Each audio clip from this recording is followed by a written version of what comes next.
The Duster is a car that exceeded expectations more often than not. To start off with, in its life, it was developed secretly by Plymouth.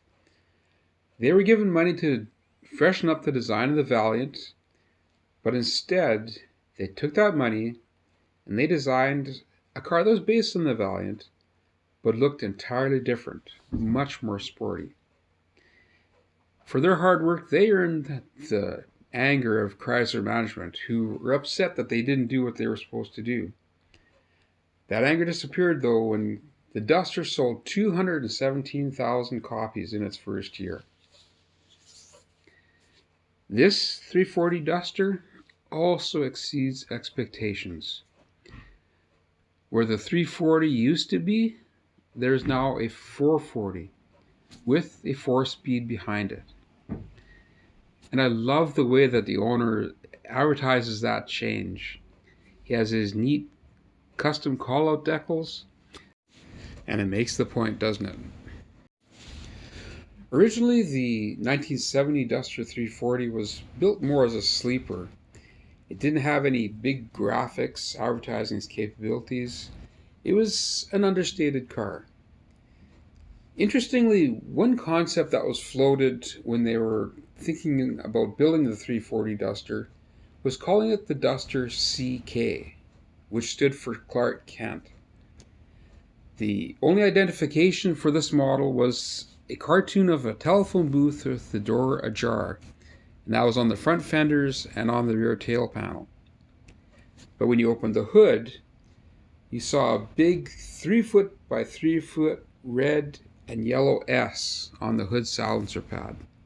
That sure would have been a cool collector item today, don't you think? In 1971, the Duster went completely the opposite direction. It had big advertising graphics with the large 340 on the quarters.